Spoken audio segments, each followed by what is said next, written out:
faster, higher, longer, better. Our athletes do hardcore training to the letter. Welcome to Track Talk Radio, hosted on HeadAndShouldersATR, where we cover athletes' performances and otherwise that are head and shoulders above the rest.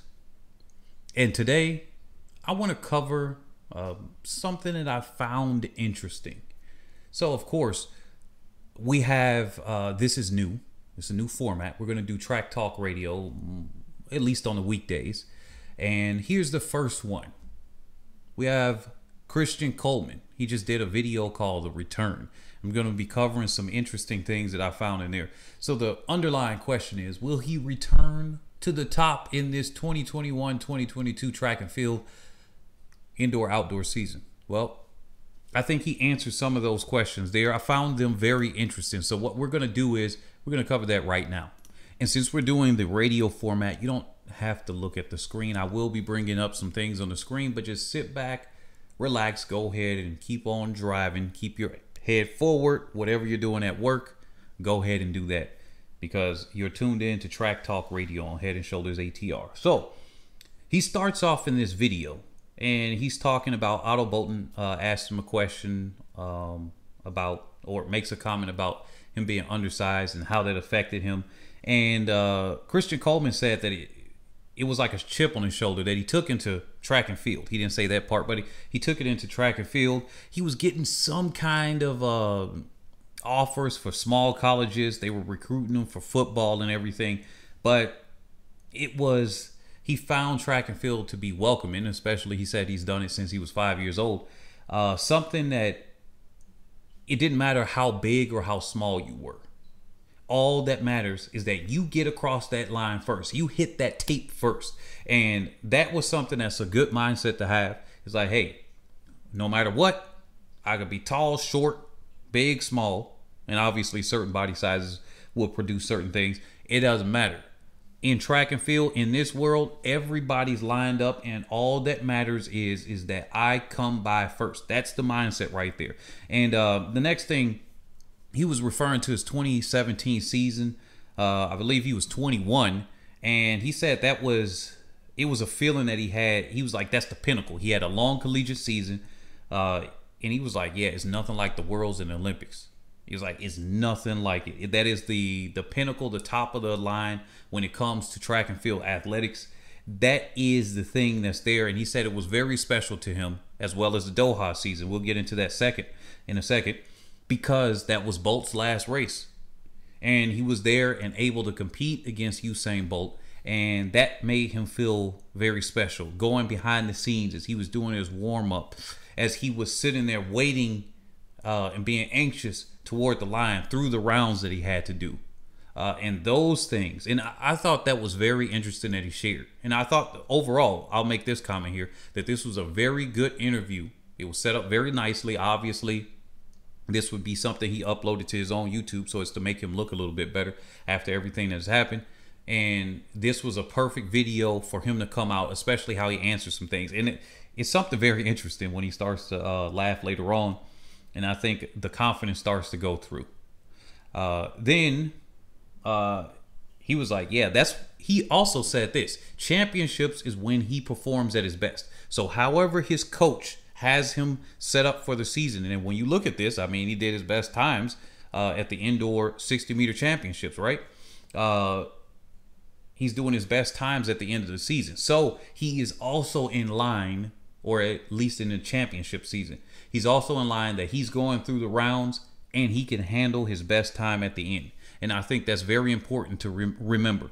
Not every athlete can do that. Remember, Asafa Powell, he may not be able to go through and have his best time, the best part of his season during that time, at least his best race. Whether the time is there or not his best race. Okay, that's what's important here. Because we're not always going to have the best times, conditions, wind conditions, weather, the stadium, the shoes, maybe how all of those things factor in. But the best race at the end of the season, at the championship season, in the championship setting. Now, that hasn't been Asafa Powell's strong suit, but even Christian Cole, he said, yeah, that's when he performs his best. And I like that. Then he went on to Doha. I'm going to bring up a video clip here very shortly. And he said By the way, this was the largest margin of a win in the men's 100-meter dash in history. Okay, so larger than Usain Bolt over Tyson Gay or anybody else before that. Now, obviously, the Olympics, I think that was a little bit longer, but we have records that are separated by World Athletics, World Championships, because that's the full name of it. And then we have the Olympic Games, their championships and everything like that. Those are two different organizations that are not the same. And so they're counted separately. World records are counted overall, but championship records. That was the largest margin. So that's something special. That's something in history, at least at this time, that he has, Christian Colemen. He said he was hungry coming into that championship after losing by that small margin. And if you really think about it, him being able to face against Usain Bolt, and although Usain Bolt had a whole bunch of different things going on, that he wasn't focused on training a lot, right? Obviously there. And I really think that's another video, but I'll make this comment here, that Usain Bolt would have been able to come back at this Olympics and win some golds. I really believe that. I really believe that. I think he should have taken a season or two off. Look at the what Michael Phelps did. Michael Phelps and Usain Bolt did some things that in their respective sport for swimming and track and field that were different. And I think he should have taken at least a season or two off and then came back. But that's history. Now, here we go. He said he was hungry after losing by just a hair in 2017. And then he said that was one of his highlights too, to be able to beat Justin Gatlin. Because he said he's beaten him before. He said the only thing he needed to do was to be able to do it at a world championship. And that's where it's the most important. He was like, yeah, I beat him before at the championships, USA trials and stuff. I've beaten him before, but I just needed to do it there. And so, obviously he mentioned that he did the sport since he was 5. And here was the question about, hey, you know what, the fans, you know, people were saying, hey, this was clearly avoidable. This is what Otto Bolton was like, hey, this was clearly avoidable. You should have been able to take responsibility for. What do you say with that?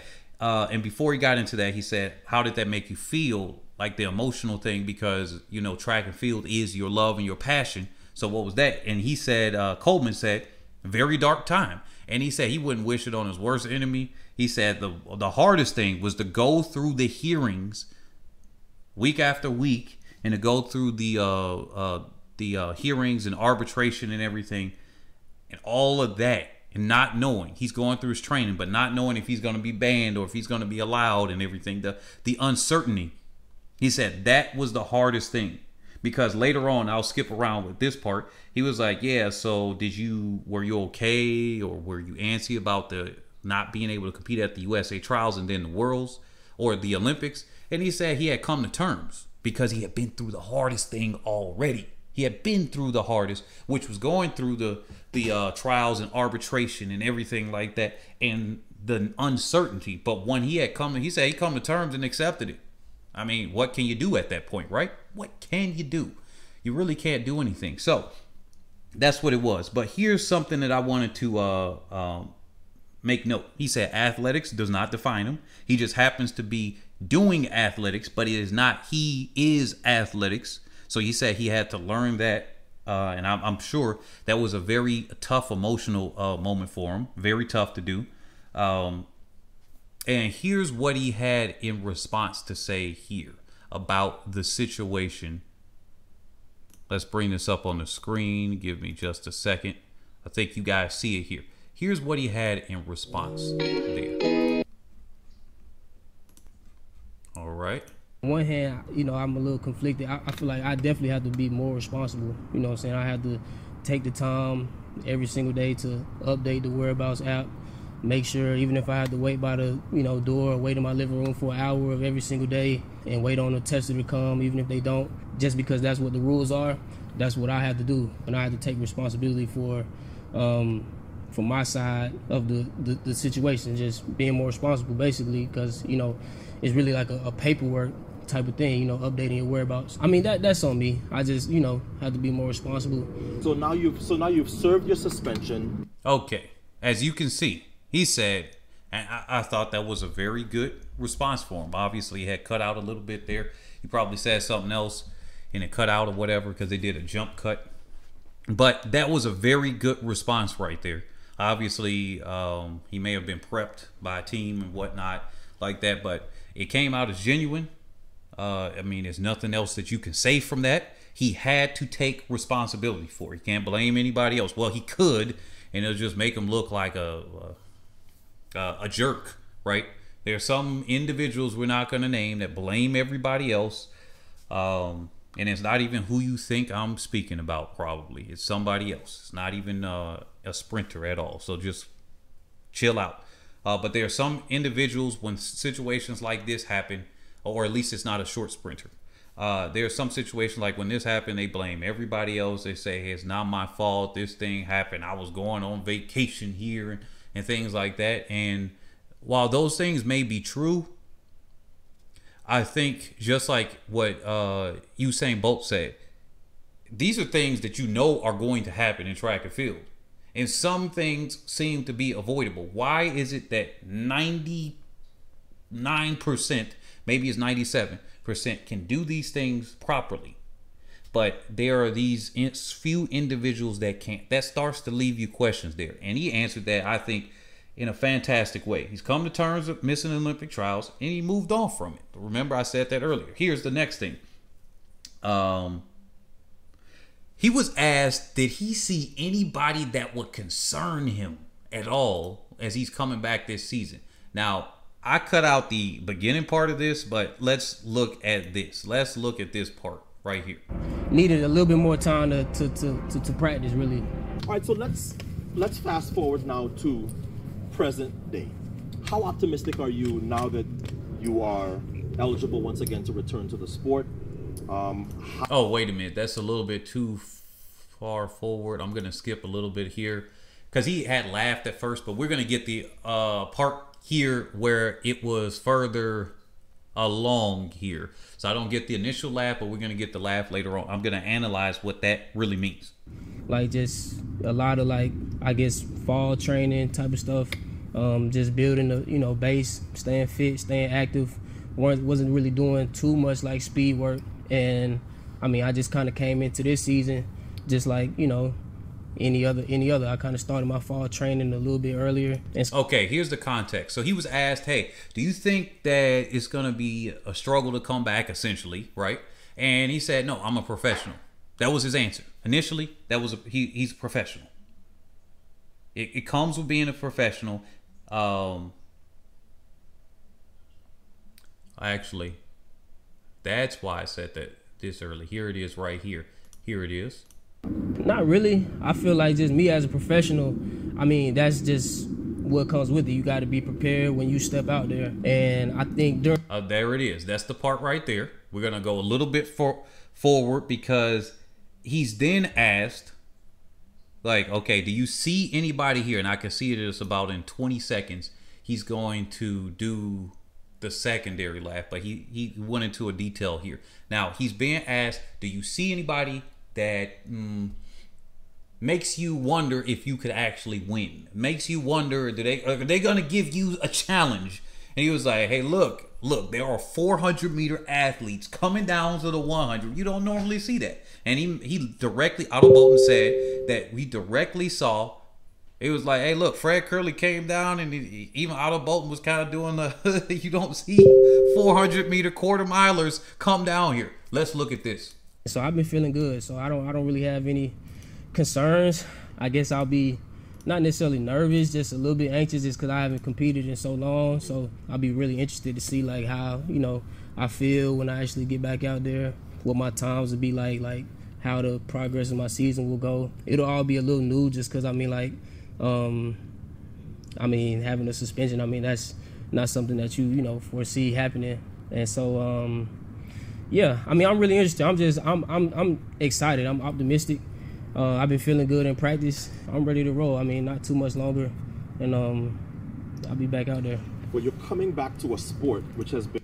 that was not the portion that I thought it was. Okay, I got my timestamps incorrect, but hey, look. So let's go back to this. So essentially he had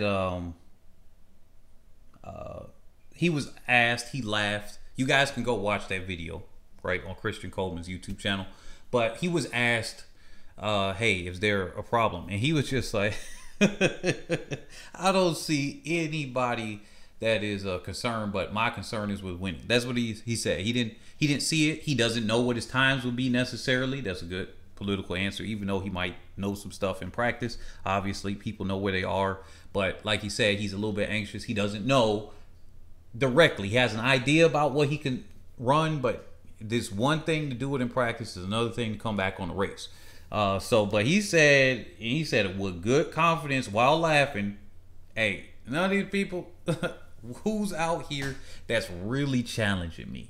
Nobody, basically. That's basically what he said. He didn't say it like that, but I'm going to be his translator for him, okay? I'm being his translator. Okay. He said he wants to prove to himself that he can do it for himself. That's what he wants to prove. That is what he's running for. He wants to prove it to himself, not anybody else or anything like that. He's doing it for himself. That's a good thing there. And then he's asked if he thinks he can get the world record, right? Here's the final thing I'll put up on the screen. I was gonna save it for another video, but he's asked if he can get the world record. So I'm just optimistic, you know, and I think it's just giving me an opportunity to really like cement my legacy in the sport, like I have to do now. I mean, so over the next 12 years by Usain Bolt, 9.58.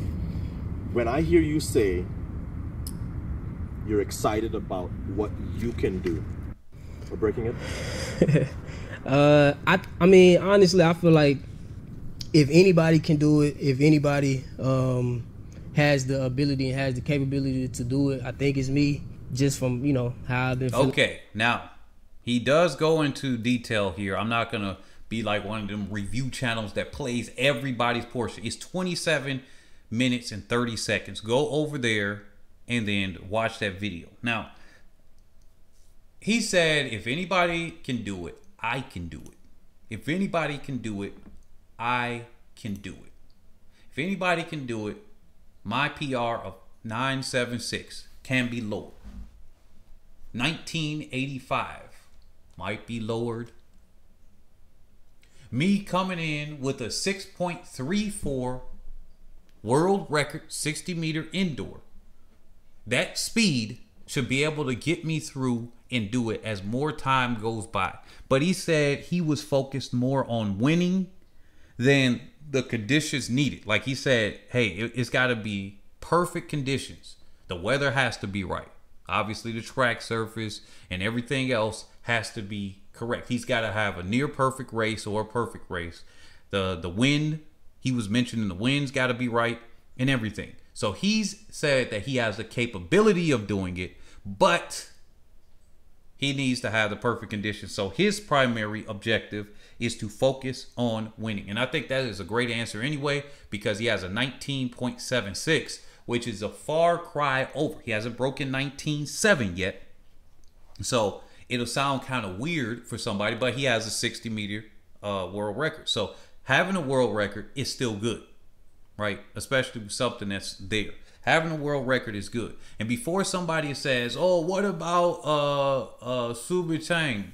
Well, remember, he did that in the middle of a 100. That's later in the season. Same thing with Shelly Ann Fraser-Price that people say, hey, she should be able to break the 60 meter world record. One, you're not indoor, so there could be wind that assists you or whatever. Let's say it was a 0 wind. Let's give a benefit of the doubt. It's later in the season. Your body's more peaked toward these things. Of course, you should be faster.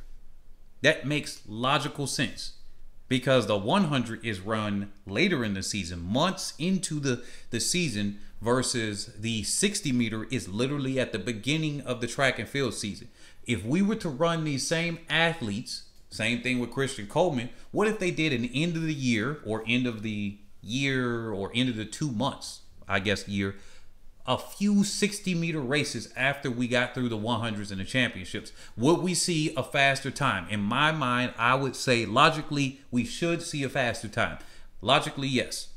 Because if the 60 was at the end, so I'm not going to say, well, Subi Tang should be able to break the world record. No, I would trust Christian Coleman to break the 100 world record before I trust Subitang to break the indoor 60-meter world record. I cannot say, oh yeah, just because he did it in the middle of a 100 doesn't mean he can do it in the 60.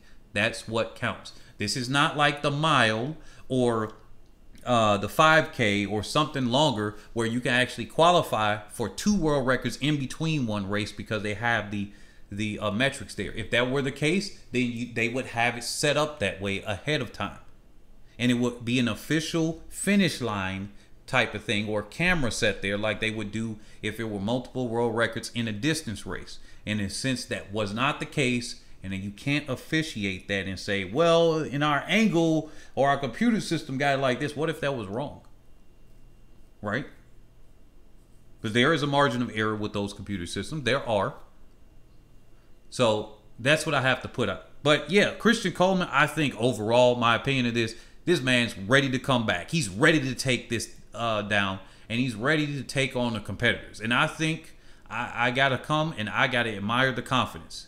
He's come in confident, and you can see it when you watch the video. Watch it, 27 and a half minutes long. When you watch that, you're going to see him. He's just having a good time. He's like, what? I got to worry about anybody else? Now, with the world record, he had a nervous laugh.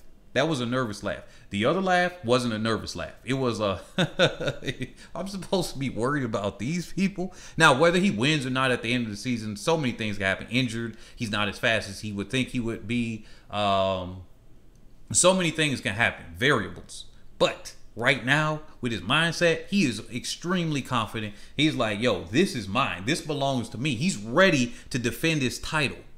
He's ready to come in. He's ready for the 4 championships that are left, 3 world championships and Olympics.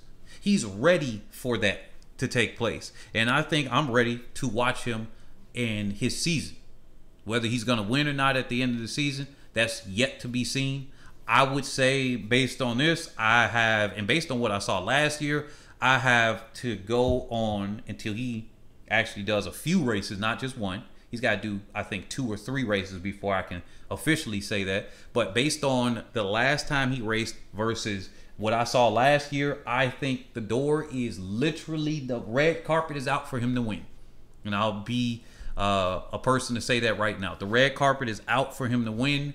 I don't see anybody else that can literally challenge him, because them being in the same race as him versus the times that they ran are 2 different things. When he gets out and he goes like that on him, he goes cheap and he's out.